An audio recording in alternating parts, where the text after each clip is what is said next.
Life is going to come with problems and struggles and pain one way or another. And if you can choose those problems and those struggles and pain, that's great. Because if you don't choose them, somebody is going to choose them for you.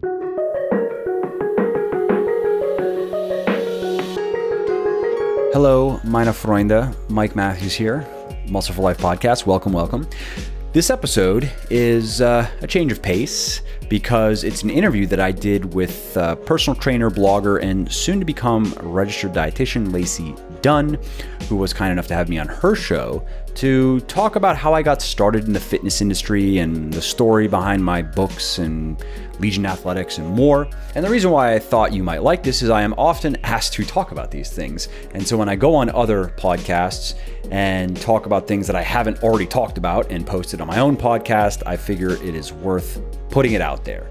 So instead of drilling deep down into one topic, Lacey and I cover a number of different topics related to the hard lessons I've learned growing multiple businesses while also raising a family, what I've learned about the ins and outs of the supplement industry, and also the most important rule that I've learned about success along the way. My number one tip for getting extraordinary results in an area of your life. So I hope you enjoy the interview. This is where I would normally plug a sponsor to pay the bills, but I'm not big on promoting stuff that I don't personally use and believe in. So instead, I'm just going to quickly tell you about something of mine. Specifically, my hugely popular and 100% natural pre-workout supplement, Pulse. It has sold over 250,000 bottles in the last several years, and it increases energy, improves mood, sharpens mental focus, increases strength and endurance, and reduces fatigue without the unwanted side effects that you probably experience with many other pre-workouts or the dreaded post-workout crash. It's also naturally sweetened and flavored and contains no artificial food dyes, fillers, or other unnecessary junk. And all of that is why Pulse has over 3,100 reviews on Amazon with a 4.5-star average and another 500 plus reviews on my website, also with a 4.5-star average. So if you want to feel focused, tireless, and powerful in your workouts, and if you want to say goodbye to the pre-workout jitters, upset stomachs, and crashes for good, then you want to head over to www.legionathletics.com and pick up a bottle of Pulse today.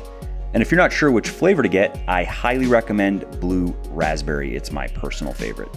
And just to show how much I appreciate my podcast peeps, use the coupon code PODCAST at checkout and you will save 10% on your entire order. And lastly, you should also know that I have a very simple 100% money back guarantee that works like this. You either love my stuff or you get your money back, period. You don't have to return the products. You don't have to fill out forms. You don't have to jump through any other hoops or go through any other shenanigans. So you really can't lose here. Head over to www.legionathletics.com now, place your order, and see for yourself why my supplements have thousands of rave reviews all over the internet. And if for whatever reason they're just not for you, contact us and we will give you a full refund on the spot. Alrighty, that is enough shameless plugging for now at least. Let's get to the show. Hey guys, I'm super excited. I have Mike Matthews on board. He is the owner of Muscle for Life. He has written 2 amazing books. He also has his own podcast, and he's done a bunch of different things in life. So I'm super excited to have him here. Mike, why don't you introduce yourself, tell my listeners who you are, what you do, and we can dive into the topics from there. Sure. Well, thanks first for having me on. I really appreciate it. And so I'm Mike, and I mean, the long story short, it's like when people ask me, what do I do? I'm like, I do health and fitness things. Like, I have some books and some websites and supplements and stuff. Like, oh, that's cool. I'm like, yeah, that's basically it. No, but I'd say first and foremost, I'm primarily a writer. So I've written a number of books. I've sold over 1 million books now over the last 5 or 6 years. And also, I've done a lot of writing on my blogs at Muscle for Life and then Legion Athletics. I think at this point, published over 1 million words. Yeah, between the two of those blogs, I mean, hundreds and hundreds of articles. And then in addition to that, sure, I have a podcast. And run a couple businesses and I don't know, things. Yeah, that's me. I'll just pass the ball back to you and ask you, where do you want to go specifically? Yeah, so I would love to talk about the biggest hoops that you had to jump through in order to start your business, to get going in regards to your supplements. I mean, the supplement business was pretty straightforward in terms of starting. It was just a pain in the ass. So I remember I have a partner. His name's Jeremy, and we've known each other for a long time, so we're also very good friends. Jeremy came on early. I had written, published Bigger, Leaner, Stronger. That was the first thing that I had done in the health and fitness space, period, was write and publish that book. And I self-published it because I was like, it's not worth trying to get a traditional book deal, because I know that traditional publishers are very uninterested in people who aren't proven quantities. They want to know that now they're interested in talking, but years ago they wouldn't have been. And even if I would have gotten a deal, it would have been a shit deal. So I was like, I'll just self-publish it. So that was the first thing that I did. And then that was in 2012. And I had another business and another life at that time. And it was kind of a nights and weekends thing. I didn't even know if anybody would care. I think Bigger, Leaner, Stronger sold like 20 copies in the first month. And I was like, oh, that's cool. Somebody bought my book. And but people liked it, and just through word of mouth, because I didn't have, when I first started, I mean, I had no following, I had no network, I had no allies in the space, I had nobody promoting my stuff. I literally just wrote a book, published it on Amazon, and I just wanted to see if anybody would give a shit. Just through word of mouth and through Amazon's internal promotional algorithms and so forth, but nothing really in terms of marketing or advertising on my end. Within, let's say, by the end of the year, by the end of 2012, I was selling several thousand copies per month. I had also at that point received a lot of emails from readers who really liked it, had questions, suggestions, and I had been keeping notes. Like, people brought up good points. Oh, I didn't think of that. Oh, I should clarify that. Yeah, I probably should add information on that. And also, I put up a couple other smaller books kind of as trial balloons to see what people would think. And at that point, I saw that there was a real opportunity to build a business, and it's something that interested me more than what I was doing previously. And so I recruited Jeremy to work with me. And actually, initially, we wanted to do a publishing company. I wanted to take what I had learned about selling books, and particularly, I would be strong, even stronger now, but I knew even at that time I'd be strong in an editorial role, just because over the years, I've always been a good student. I've always been into reading things. And I know, and I'm even better in this regard now, but I know what's good and what's not. And I know in terms of content, like, my own personal standard on the stuff that I read is very high. So if somebody can impress me with their writing, they're really fucking good. And that was the case back then. It's even more the case now. But so we wanted to do a publishing company. Wow. Specifically because I did not want to get into the fitness space. I remember telling Jeremy, I was like, dude, I don't want to be a fitness expert guru guy. I don't like this space. I don't like these people. I don't like this culture. I don't like this community. So let's just do that. And he was like, sure. So we were going to do that. And then in looking at it in terms of opportunity, I was like, okay, well, that's true. There are a lot of things I don't like about health and fitness, honestly. More collectively, I like it personally, individually. I like what it can do for people. And I like that I've been able to establish a relationship individually with a lot of people and help a lot of people directly. But that was kind of my conditions going in, where I was like, okay, I could do the fitness thing if I can do it my way. And my way is going to be, I mean, we focused on content because that's something I'm good at, but I want to produce not just products, but I want to produce things that I can give directly to the consumers, directly to the people that are going to use them. And I don't want to have to go through the normal kind of rigmarole of sucking up to random people, neurotic, narcissistic, weird people that I not only do I not want to like have to suck up to them, I don't even care to know them. Like I'm still to this day not very networked. I've picked and chosen my people that I've met along the way who I like, who are actually normal, cool people. So then we kind of pivoted away from the publishing company and toward back into fitness. And so that was basically 2013. And we decided, okay, let's start with a website. Let's just start getting more content going up. At the time, I'd say the content, particularly in the article writing space, the competition was really weak. Now it's a lot stiffer. especially for well-written, well-researched, long-form content, there really wasn't that much going up at that time. And that's still kind of the case now, but there are a number of other websites, not just me and my stuff, but a number of other people out there that are putting in the time and work to do that. And so we started there with Muscle for Life, and that's muscleforlife.com. And it took off very quickly, I think, because it was just good timing. At that time, book sales were skyrocketing and YouTube came after. So it wasn't even that. Yeah, it was just, there definitely was a bit of, if I'm going to chalk anything up to luck, it was good timing. It just happened to play. Yeah, sure. But there's always it's kind of trendy also in the entrepreneur space in particular, just to downplay any sort of to downplay causation and just be like, oh, I just got really lucky. Nah, not really. But I definitely I'd say where the luck is on the timing. If I were starting over today, I could still do it, certainly. But it would just be more difficult. It would take not necessarily even more time. It would take more effort, not just personal effort, but it would require ultimately more money because I'd have to come into it with a team of content writers. If I were going to grow another health and fitness website as quickly or if it was going to follow the same trajectory as Muscle for Life, I probably would have to come out of the gates, probably publishing one long form. That means 2,000 plus word article per day, 7 articles a week, and would have to know really what I'm doing and have a budget for link building. Yeah, so it's just more difficult. Again, we came into it at a good time, and I put a lot of time into it, and then I continued to write more books.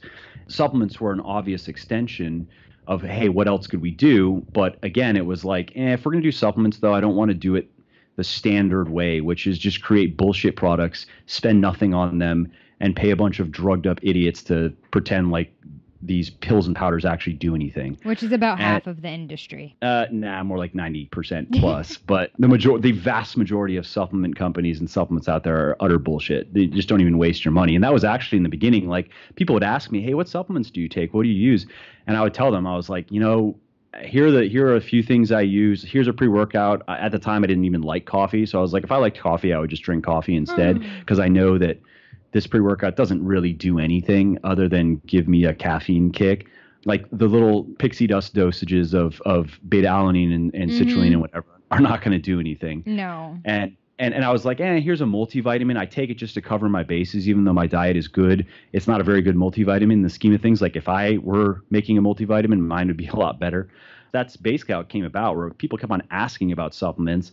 And no, you don't need supplements. And by definition, they are supplementary. But if you are going to spend money on them, if you have the budget or the inclination, yeah, sure, there are a few things. There are some muscle building and fat burning. You're obviously limited. There aren't really that many things that are going to make a difference. There are a few. But when you start expanding out into general health, or even get a bit, just take from a top-down kind of approach, take general health and then get more specific to joint health, for example, or skin health. Or there are things that actually, if you can get them in the right dosages, that can make a difference. So when we looked at supplementation, that was kind of our vision was, okay, so one, let's spend real money on these products. For example, my greens product cost me almost $20 a bottle to make. Wow. My multivitamin cost me almost $15 a bottle to make. And so what that means is, because it's a direct-to-consumer e-commerce business, our margins are fine for running a business. In the end, what you want with a business, right, is you want at least 40% gross profit, and you should be able to work that down to at least 10% EBITDA. And if you can get up to 15%, you have a very good business. All right, fine. If you have those fundamentals in place, you can make the financials work. And so that's really kind of, we worked it back in that way, saying what's the most we can spend on products and still have a business that isn't shit? Because top line revenue, revenue is great. People throw around revenue numbers. I don't talk about Legion's specific revenues, but it's in 8 figures. So it does 8 figures in sales per year. All right, that sounds cool. Let's just say the number is $20 million a year. That sounds great. But what's the net? What's the EBIT on that? If that business was netting 2%, who cares? That's not a anywhere. It's not a good business, and it's not sustainable. It can't grow. It can't fund its own growth. If you have deep VC pockets that are willing to just continue to pour money into your business until the end of time, then sure, fuck net. Who cares? Just put up numbers and track your cash burn, which is actually what they do. So we were like, what's the most we can spend on these products? Okay, so that Turns out to be a lot more than a lot of these other companies are spending. That's a good beginning. And then who are we going to work with on the formulations? I'm knowledgeable when it comes to supplementation, but I'm not nearly as knowledgeable as the person that I found, his name's Curtis Frank, and he's actually the co-founder of Examine.com, which is a website you're probably familiar with. That's amazing. Yeah, so this dude knows supplements better than anybody I will ever meet again in my life. I mean, he's essentially a PharmD in terms of his understanding of supplementation and also nutrition too. It's not just supplementation, but he really knows the body as far as nutrition goes as well. And so that was right early on, I got Curtis to work. At the time, he was working exclusively with Examine, and so it was okay for him to do it. It was just I was under NDA that I couldn't say it was Curtis working on these products because of Examine's, they're non-biased, they're not affiliated. So Curtis wasn't going to tell anybody that he was working on formulations, and I wasn't allowed to tell anybody. People would ask, hey, who comes up with these formulations? Because anybody that, like, if you pull up the multivitamin, pull up the greens product, pull up any of our products, and you'll see that not only do we spend a lot of money on them, we spend the money intelligently. Like, the money is put into good ingredients that have good science and good dosages, which of course just goes hand in hand with the end result of an effective product. And so recruited Curtis early on, and now he just works with me full time actually. So he continues the formulation work along with the other people who are on my scientific advisory board. Have some other really smart people like Menno Henselmans, Eric Helms, James Krieger, Spencer Nadolski, Brad Dieter, Danny Lennon. I may be forgetting one or two others. I'm sorry. They all work together, and there's pretty interesting conversations. Like, there was a whole long email thread about is there any reason at all to have a BCAA or EAA product at all? Because so many people want it, so many people buy it. That's not a reason to make one. Is there an actual physiological reason for one? And in the end, it was like, nah, those supplements are always shit under all circumstances. And the only potential use might be like if someone's, really into fasting, basically. But even then, they're better off just having like 5 grams of whey and skipping the BCAAs, and EAAs are even more worthless than BCAAs. So anyway, so I have a lot of smart people now. And when you take people like that and you're like, hey, so we're working on a stim-free pre-workout because a lot of people want that, and that's actually a worthwhile product. It's great to have someone like Curtis plus all these other people have this brain trust where we can go, hey, we have X dollars to spend on this, which is more than enough to make a great product. How do we make this product as good as possible? And so that's kind of like the culmination of the original vision, was like, get really smart, I want people that are scientists and that could care less about the marketing side of things, could care less about the business side of things. I want to be able to go to somebody and say, hey, I want to make a green supplement. Make me the best green supplement you can possibly make me. And ironically, so when Curtis did that, the original formulation was going to cost me $70 a bottle, and obviously that doesn't work. No. unless people are going to spend $200 a bottle or something on greens, but I don't think that's going to happen. So what happens then is, like, we look at it and go, okay, so what's driving the costs on this product? And it turns out, for example, he wanted anthocyanins, which is like the pigment in fruits, which is great. But that alone, I think we needed 500 mgs per serving. That alone was going to be $30 a bottle. Yeah, that's an expensive extract to have to get.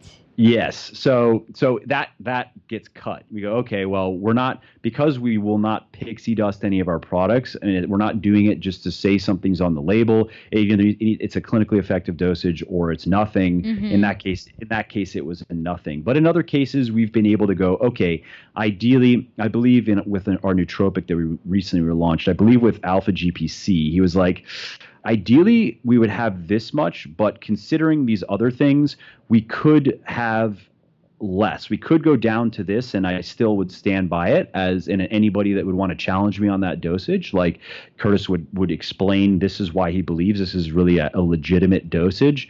And in that case, okay, that's all right. But anywhere where it's like, nah, we just get too low. And that's unfortunate because we've had to nix a number of ingredients from products that it would have been great for us to be able to include. But unfortunately, as of right now, they're just too expensive.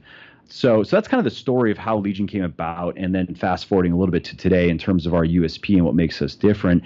And so in the beginning, honestly, it was just the logistics. It's like anything. It was just a pain in the ass. And I was telling Jeremy in the beginning, I was like, if we're going to do it, this is how I think we should do it. And it's going to be a pain in the fucking ass. It's going to be even just the administrative side of like, okay, going from nothing, going from an idea to just having our first 4 products to launch. But from there, it's really, there's no secret to it. It's, you have to be, I mean, if you're going to do anything like that, right, you have to be willing. It's not even that you have to be great at planning, because planning really isn't that hard. You just have to be willing to confront planning, because a lot of people, for some reason, and I find this not just in business, but in life, don't really have much plans in the way of anything at all.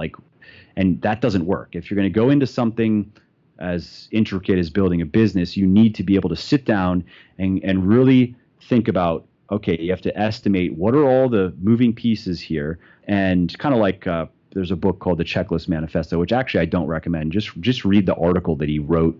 I think it was in the New Yorker or the Atlantic or something like that got him that book deal, because the book was simply like him endlessly expounding on that article. But the philosophy is, make sure that you get all the key things that need to be done. You don't necessarily have to break it down into every little micro task and get so OCD that you know, it's like the paralysis by analysis. Yeah. But you have to be able to take something big and break it down into a bunch of smaller, actionable chunks. And again, milestones, the key things that need to get done. And you break it down more and more until you have a very clear roadmap of how you go from where you are to where you want to be. And then I'd say if it's something new, you could just get going on it. But, you know, what I'm getting at is like, now we go a bit further and really need to make an estimation of effort on things, because in the beginning, when you don't have anything, you have nothing to lose other than your time and your energy and your effort. Who cares about that? That shit's not worth anything anyway when you don't even have anything. So you're really like, ooh, if even if you put a bunch of time into something that goes nowhere, 1, you're going to have learned things. 2, you're going to have, at least conditioned yourself to work hard on something. And 3, what would you have done with that time anyway? Just fucking hung out and like watch Netflix? Yeah, who cares? So that's worthless. But when you have something there, now there's an opportunity cost associated with time, where if we're going to put time into one thing, that's time that we cannot be putting into other things. So I'd say, from there, it's a lesson we've had to learn is really estimating the amount of effort that it's going to take to do things and weigh that against the potential reward or outcome, and then think with alternative uses for those resources as well. So yeah, again, back to the beginning, I'd say really wasn't that difficult. It was just kind of laying out what are all the obvious things that need to get done to put this company there and see how it can do. And we just did that, and it did very well. I mean, Legion did, I want to say, if I remember correctly, $1.1 million in sales in its first year. Wow, that's incredible. Yeah, I mean, in the sports nutrition space, what we're doing is pretty unique. In the supplement space, I know I've just met people now that have put up absurd numbers, come from nothing. Now, again, these people started with very big platforms. I started with a decent platform, whatever it was, 4 years ago. But, I know some people that have started with platforms that are probably legitimately 10 times the size of my current, maybe not that big, like 5 times the size of my current platform. And in the same time frame have gone from 0 to 100 million a year in sales. So I hear stuff like that. I'm like, damn. And then I look what I'm doing. I'm like, womp, womp, womp. But no, it's cool. Yeah, you really can't compare, especially like it's all about in the long run, like not who's going to just like spike up and then just disappear out of nowhere. Yes, that's true. And you see that in the sports nutrition space, especially like company like Shreds. Are they still even around? Do they? Because they had that big spike with social media when they were like probably the company really to first use influencer marketing as their sole source of revenue, and really well for a while, of course, or at least for a year or two. But I don't even know if they're still around. I haven't seen much about them. There's certain companies I saw at the Arnold that I was like, wow, they're still alive, like ProSups and VPX Sports. I was like, what are you guys doing here? I thought you died. That's true. I mean, maybe they have retail, and also international can be like going out with a bang. But it can, not necessarily. Like retail, you'd be surprised some of these companies that are around that do very well because of their retail and especially their international. There's some things that are kind of like, I probably shouldn't say because I don't know if I'm supposed to know some of this stuff, but there's some big brands that you wouldn't necessarily know. You'd hear their big revenue number, you'd be like, wow. But what you don't realize is like almost half of that is international. For example, big supplement companies can do tens of millions of dollars a year just in international sales alone, and that's just working through distributors. I mean, that's theoretically a very easy.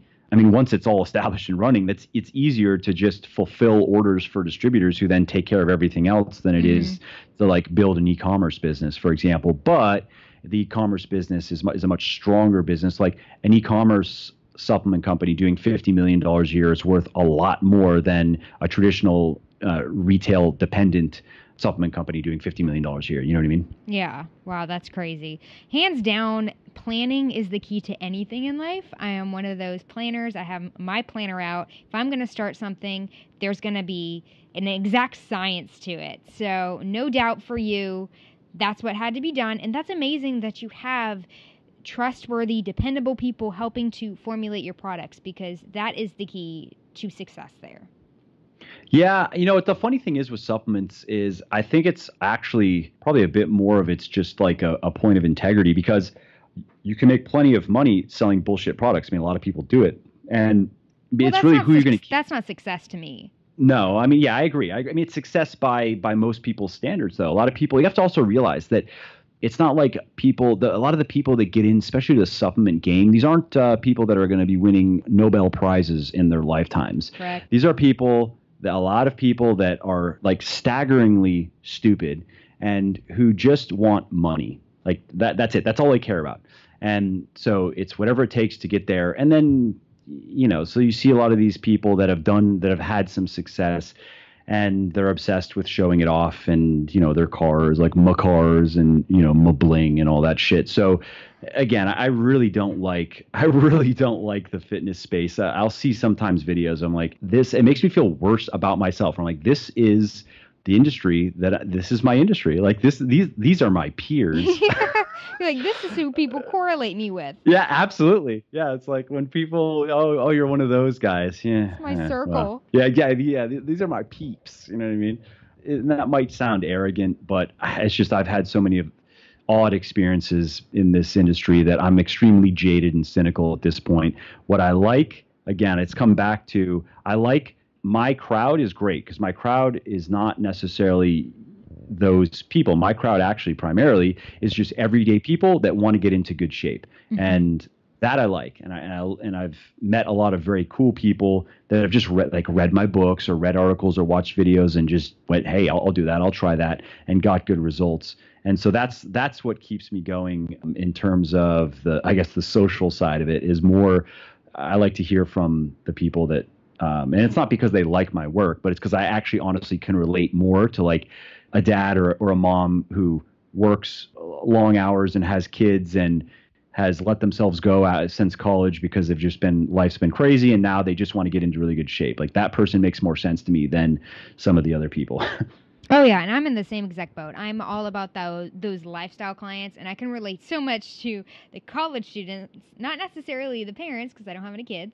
I have a cat, but that type of person, customer, client, is the person that's typically going to be 100% loyal to a product or a brand or a service. That's true. That's very true. I mean, my best customers have come from the books. Like, there's no question. Even though we've acquired a lot of customers from a lot of avenues, but books have been number one. And it's exactly that point where like they found something that works, and they stick to it, and they then have found everything else, and they're like, oh, I really like this stuff. And it just gives them everything that they need, because they're not trying to become bodybuilders per se, and they're not even necessarily concerned with squeezing every last ounce of their potential, muscle building or of their potential physique out of their bodies. They just want to be in really good shape. They want to be healthy. They want to look good. And they want to be able to do that they need to be able to do that in 3 to 5 hours a week. Oh, yeah. You can't expect people like that to be in the gym for like 3 hours a day. That's ridiculous. Or even 2 hours a day. Yeah. I mean, I used to do back in the day when I had nothing better to do. How was your transition from writing books to now and being on top of a variety of content? Um, Do you prefer to be in the writing world? Yeah, for sure. Like the work that I enjoy the most is the researching and writing. Podcasting is cool, although I like the researching and writing more. Recording YouTube videos is annoying because for some reason I'm just not very good at it. I don't like it. It takes, maybe it's just because I'm too OCD about wanting to make sure that I say everything the way exactly I want it to be said. Whereas with writing, that's just the nature of writing. You know, if you write something that doesn't sound right, you just fix it. Yeah, you just rewrite it. It's really easy. Yeah, exactly. But yeah, so, you know, I enjoy the researching and writing the most, and I'm happy to get back to a lot of it this year, actually. So I have I have 3 shorter books that I'm going to be self-publishing. I'm going to be doing my first traditional book deal, which I'm excited about. And so I'm going to have to write that manuscript. Like I put in the proposal that I'll deliver the manuscript within 6 months. So I'm assuming we'll probably have a deal done by the end of the month, and that'll give me basically till the end of the year to deliver that manuscript. And I'm still writing on my blogs, although I have a few people now that help, which is great. And it has been very hard to find people up to the standards that I want because I feel like I have established a certain bar in terms of quality of content for those websites, because I have a lot of people that have been following me really since the beginning, and if not from the beginning, for 1, 2, 3+ years now. And I can't just like turn Muscle for Life into like a breaking muscle, where the content is all over the place, and some of it's okay and some of it's terrible. And I just don't want to do that. But I've put in a lot of work to find a few people that are not only very knowledgeable in terms of health and fitness, but also good writers. And then, of course, I'm in an editorial role. So I've come back to the work that I enjoy the most, even though it's funny because like previously for the last year and a half, I've been focused. I just got bogged down in a lot of logistical and administrative things related to running the businesses and hiring people, and shit just has to get done. And I couldn't justify taking time away from that to just like write more articles or write another book, when again I had to weigh like what's the opportunity cost of, if I neglect this other stuff, how is that likely to play out over the next few years? Like, because I have very, I guess, ambitious goals for myself over the next 3 to 5 years, and how do I best get there? Okay, that means that something, I only have so much time, and I work a fair amount now. I worked even more previously. I have 2 kids now, but I don't know, my average work week is probably 55 or 60 hours. And wow. Sure, I can work more. I don't give a shit. I'm someone that, I don't know, I've just been like that, I guess, for a while, where I can work more, but then my family, that would be what I would sacrifice. Essentially, am I willing to sacrifice my relationship with my wife and basically my kids and kind of never see them? And I don't think that's smart. Like, I know quite a few people that have done that and have achieved a lot of financial success, a lot of professional success, but I've also spoken with them now on the other side of it. And that's one of the most common regrets that some of these people, that at least that I've known, had, is like, they're like, yeah, I mean, it's cool, it's fulfilling that they really achieved something they wanted to achieve, but they wish they didn't lose their families in the process of it. So anyways, that was the last year and a half or so. I was still working on content, but not nearly as much as I would have liked to have been. And it's nice to get back to that now again, and get back to writing books and get back to writing articles, and not feel like it's a guilty pleasure. Like I'm taking time away from the real work I should be doing because I feel like writing articles.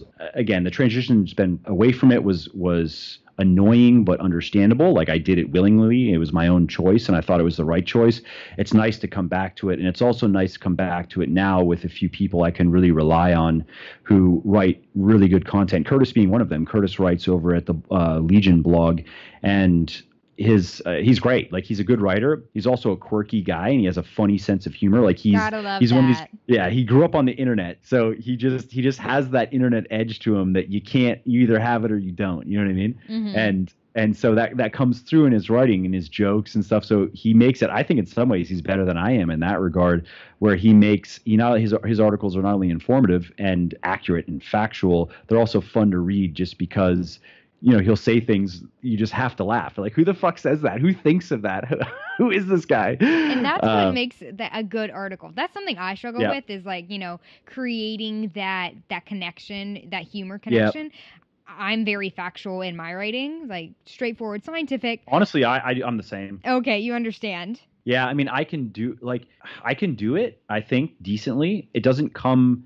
Second nature. Yeah, when I'm writing that, like I go into that how-to kind of mode, you know what I mean? And where I've also just kind of ingrained it into myself to always strive for clarity, like brevity and clarity. Those are the two things that matter the most.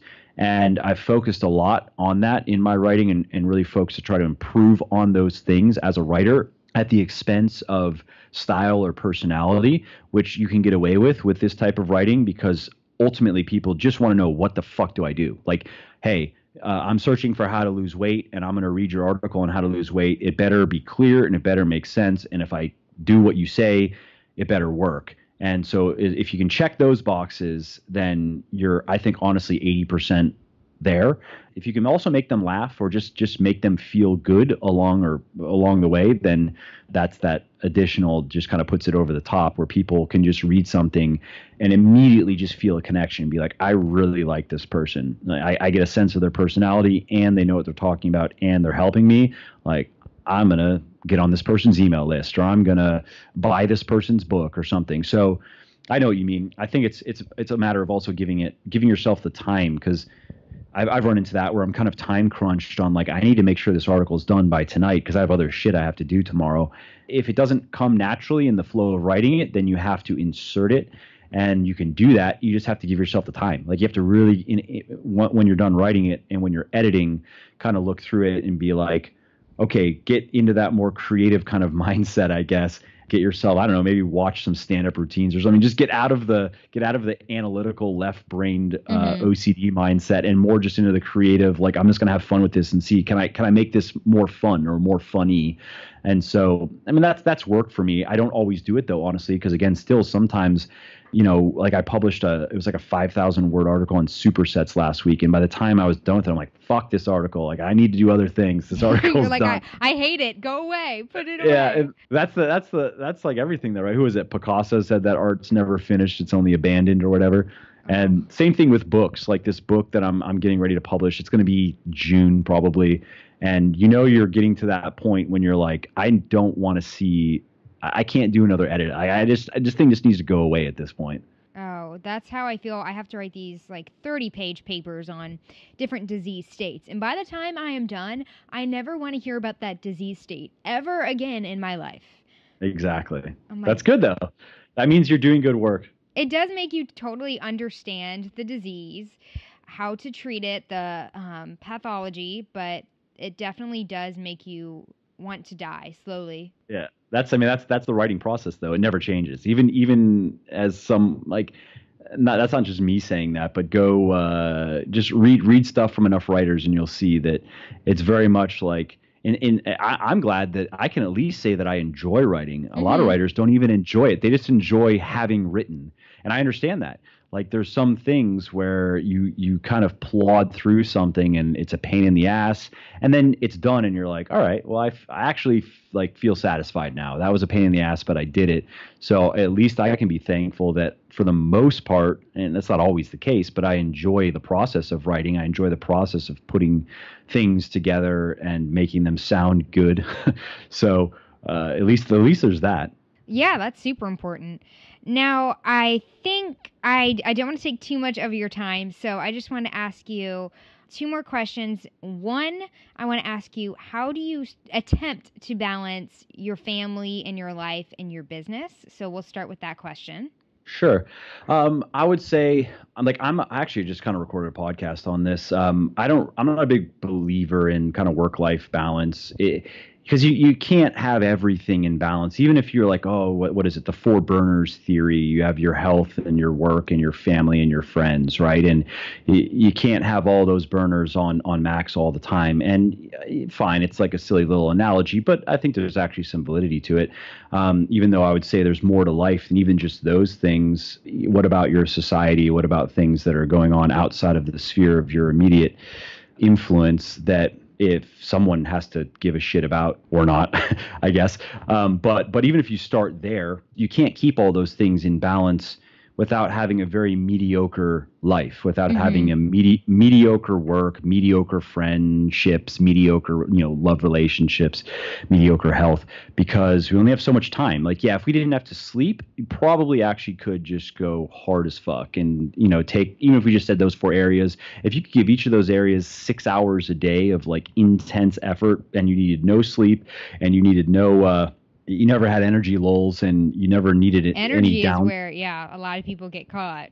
Totally. And you didn't need any downtime. Yeah, then maybe you could actually be all cylinders firing. But I just don't. I mean, that's obviously, that's just reducing it to the absurd. But bring it back down to reality. I think that you have to choose. If you want extraordinary results, and by extraordinary, I just mean the dictionary definition of something beyond the average or the ordinary, it's going to require some sort of imbalance in your life. You're going to have to sacrifice a lot more than you probably think going into it, in the way of time and energy and effort, and also just fun, and maybe not fun's maybe not the word, but spontaneity, and just doing, whatever it is that you want to do, whatever some part of us, the lizard brain tells us to do at any given point of any day, right?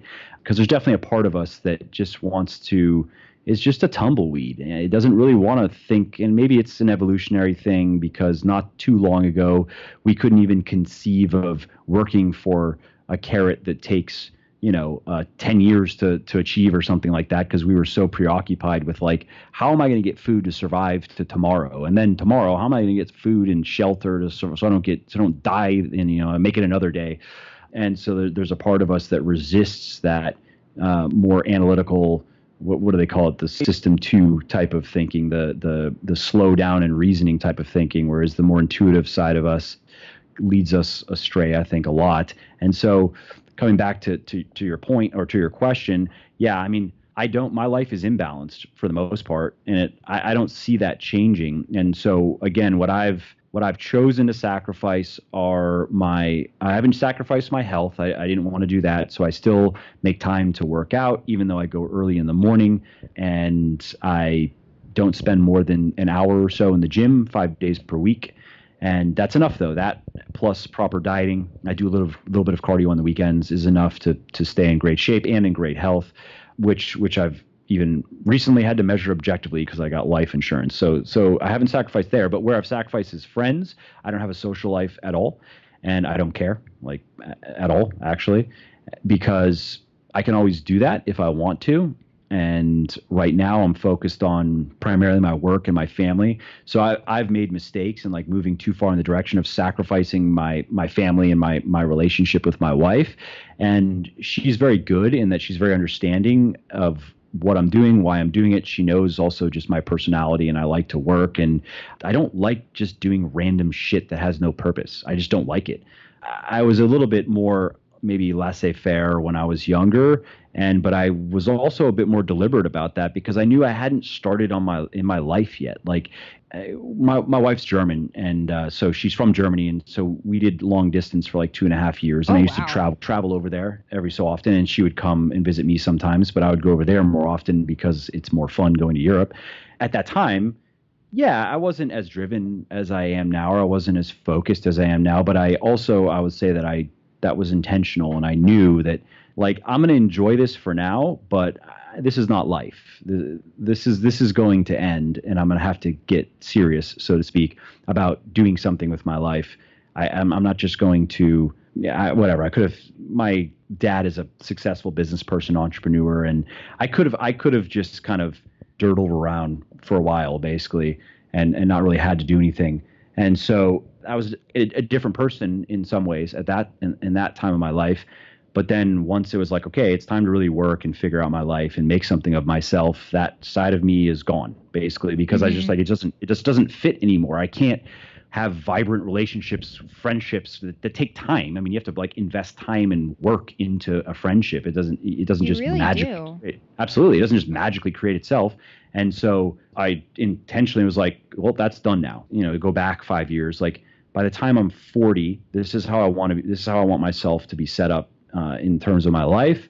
And what am I going to sacrifice? I don't want to sacrifice my health. A lot of people do that, like where they don't want to sacrifice, let's say, much in the way of their social lives. So they will not exercise. Like, that's an hour a day. Cool. They don't need that. They'll just work instead. And they'll intentionally like sleep deprive themselves. So they'll go, okay, maybe I can save like 2 hours a day just by not sleeping enough, which I've played with, not to the point of being reckless, but like I generally don't need. If I get 6 to 7 hours of sleep, 6.5, something like that, that's totally fine. Like, I naturally will wake up after that. I've tried to work that down and it just doesn't work. I've tried it. But, again, I know people that know, like, they do not feel good on 5 hours of sleep a night. But I would die. I die on like 6. Yeah, I mean, I understand. I needed more sleep when I was younger. Maybe it's just because I'm old now, so maybe that's why.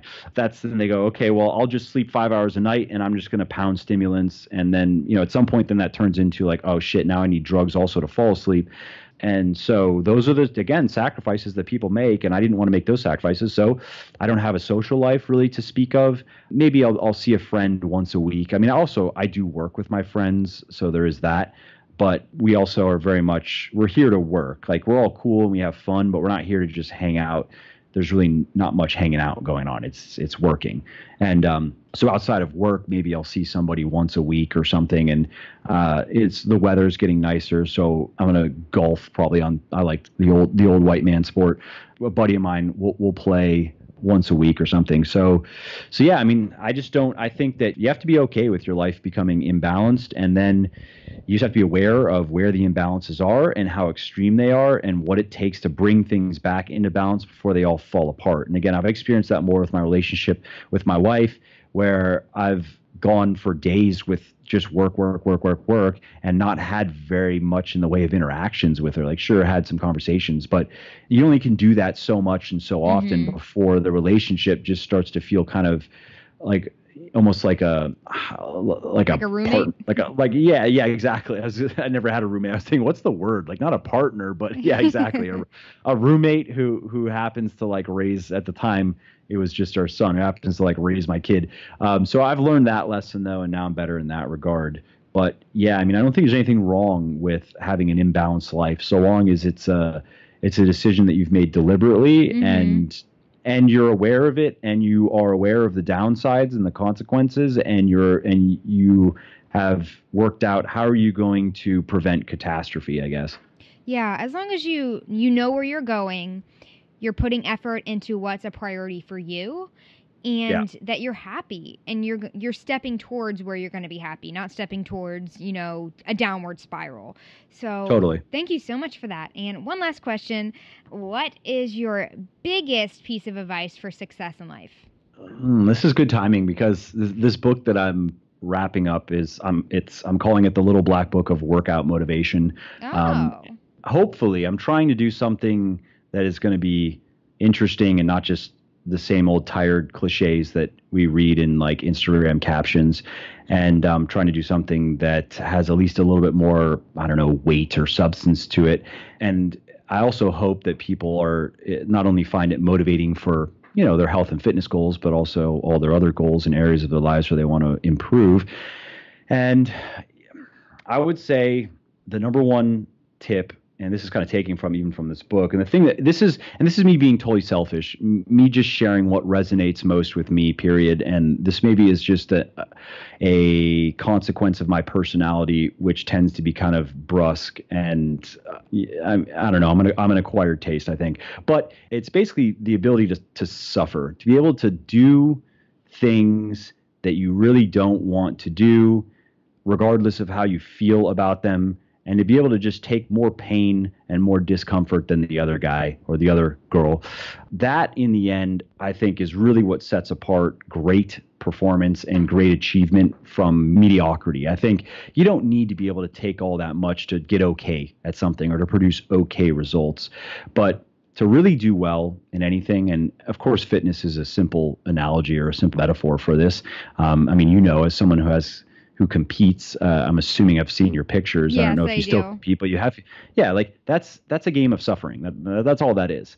Take endurance sports. I mean, there have been a bunch of quotes from like endurance cyclists and stuff and runners, long distance runners, who are saying that, yeah, there's a certain level of physical capability that gets you in the door. That's your ticket that's the price of admission. But in the end, the people that win are the people that can just suffer the most. And I know that sounds kind of morbid, I guess, but yeah, it does.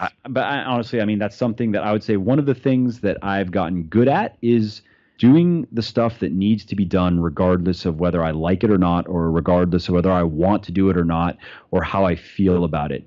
And well, that's a great quality to have. Sure. But I mean, it's not necessarily, if you can learn to like that, that's like superpower, basically. If you can learn to enjoy doing things that otherwise, like you actually don't really enjoy it, but you can find some joy in it because you have a purpose and because it serves, it's going to help you get to where you want to be, then that's, I think, a fundamental prerequisite to success really in any area of life. Again, because no matter what it is, no matter how into it you might be going into something where you're like, oh, I really enjoy blah. And when you get to that point though, where you're no longer looking to dabble or be a dilettante, you want to become a true professional at something, which is when you're saying achieve success, that's the implication, right? Is reaching that professional level of success. I mean, look at it in the same context of, okay, someone wants to they want to reach the professional level of success in business and entrepreneurship. So what is that? That's, I guess, becoming a millionaire, right? Or at least, some certain level of income that is very impressive, or a certain amount of revenue for a business or market share, or however you want to measure it. It's more quantitative in that regard. But that's the equivalent of, a professional athlete who gets signed. That's why they get paid that money. There's definitely a likeness there in that. What does it take to become a professional athlete? These are the people who are always so good at their sports. They were just always the best. Like, that's the story of most pro athletes. From the first time they ever kicked a soccer ball, someone was like, wow, you're pretty good at that. And then they quickly became the absolute best player on the team, and they were the best player on the team for the rest of their lives, and now they play professionally, and a lot of them still don't even make it. And so similarly, though, in other areas of life, when somebody says, I want to be a millionaire, that's what you're saying. You're saying, I want to be the professional basketball player. Now, of course, yeah, sure, there's some physicality that applies in sports that doesn't apply elsewhere. But my point with that is what you're saying is you've set a very high bar for yourself. And even with competing in fitness, I've never competed, but I have worked with a number of people who have, and I've also spoken with a number of people who had said they wanted to compete, but didn't really realize what that meant. Like, you know what I mean? In terms and that's something you have to know before you get into it. I agree. But if you don't, you go into it thinking, essentially that it's going to be a lot easier than it really is going to be. And so getting into something and saying, I want to be really successful in this, honestly, coming back to get ready to suffer. Then that's and if you don't suffer, there are going to be points where it's going to be very uncomfortable. It's going to be very difficult. You're going to have to keep showing up even though you don't want to. You're going to have to keep pushing and working on things you don't want to work on and do things you don't want to do. If it doesn't get to the point of suffering where you wouldn't say, if it never gets to that point where you're like, this sucks, really, like I really do not feel good at all. This is painful. This is psychologically and spiritually painful. If it doesn't get to that, count yourself lucky. But if you really want to go far, figure going into it that's going to go there. I don't know, maybe read Marcus Aurelius's Meditations or something. Get ready for it. If you can maybe steel yourself with some pop stoicism or something, I don't know, but it's coming. And so, that I'd say is maybe not a very palatable tip for success, but it's at least one I think is real. But that's your thoughts, and I definitely am going to pull some faith in here. God tells us not to be idle. We're not meant to live easy lives, so we can just embrace the hard parts and embrace the struggle, because that is what's truly going to bring us success and happiness and going to get us to our purpose in life. So thank you for that. If you could tell my listeners where they can find you, your social media handles, your website, of course, Muscle for Life, that would be great. And then we are good to go. Thank you so much for your time, Mike. Yeah, absolutely. And just to that last point, I completely agree. And I would say that life is going to come with problems and struggles and pain one way or another. And if you can choose those problems and those struggles and pain, that's great. And because if you don't choose them, somebody is going to choose them for you. Oh, God, yes. you might not like the choices that are made. So you might as well make your own choices and find something that's worth struggling for. So anyways, to finish with the plug, yeah. So muscleforlife.com, just spelled out. That's kind of like the hub where you can find all my stuff. Legionathletics.com is the supplement, the sports nutrition, whatever, the supplement company. And again, check out the blogs on both of those websites if you like long form, well researched, and hopefully I would say well written and informative and also entertaining content. And so on social media, honestly, I'm on social media. I spend very little time on it because I don't like it. But Instagram is Muscle for Life Fitness. Twitter, I think, is Muscle for Life. And I think Facebook is Muscle for Life. I'd say 80% of the time I spend on social media is just answering DMs. I don't really spend much time posting, or I don't do anything to try to grow my following, but I do respond to people that communicate to me because I figure that's at least a productive use of it. So if people want to follow me on social media, I appreciate it. And you're not going to see very many things, but if you want to reach out, if you have questions or anything, I'm happy to help. Hey, at least you're honest.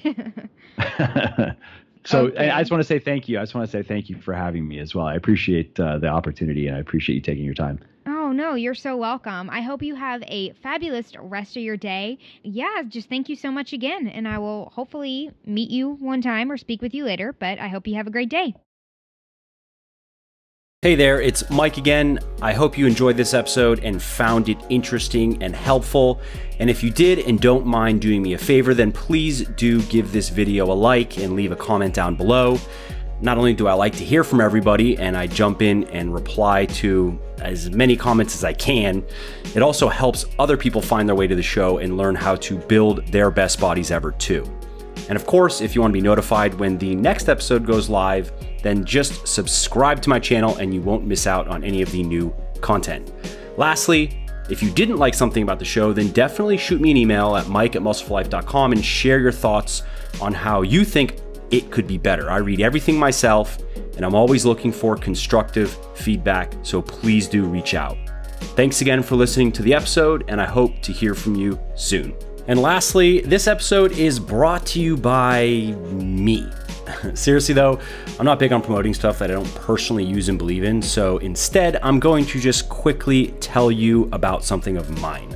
Specifically, my hugely popular and 100% natural pre-workout supplement, Pulse.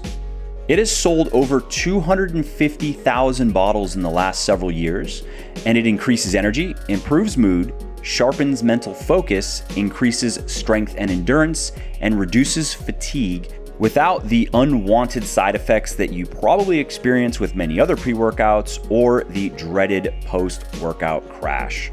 It's also naturally sweetened and flavored and contains no artificial food dyes, fillers, or other unnecessary junk. And all of that is why Pulse has over 3,100 reviews on Amazon with a 4.5-star average and another 500 plus reviews on my website, also with a 4.5-star average. So if you want to feel focused, tireless, and powerful in your workouts, and if you want to say goodbye to the pre-workout jitters, upset stomachs, and crashes for good, then you want to head over to www.legionathletics.com and pick up a bottle of Pulse today. And if you're not sure which flavor to get, I highly recommend Blue Raspberry. It's my personal favorite. And just to show how much I appreciate my podcast peeps, use the coupon code podcast at checkout and you will save 10% on your entire order. And lastly, you should also know that I have a very simple 100% money back guarantee that works like this. You either love my stuff or you get your money back, period. You don't have to return the products. You don't have to fill out forms. You don't have to jump through any other hoops or go through any other shenanigans. So you really can't lose here. Head over to www.legionathletics.com now, place your order, and see for yourself why my supplements have thousands of rave reviews all over the internet. And if for whatever reason they're just not for you, contact us and we will give you a full refund on the spot.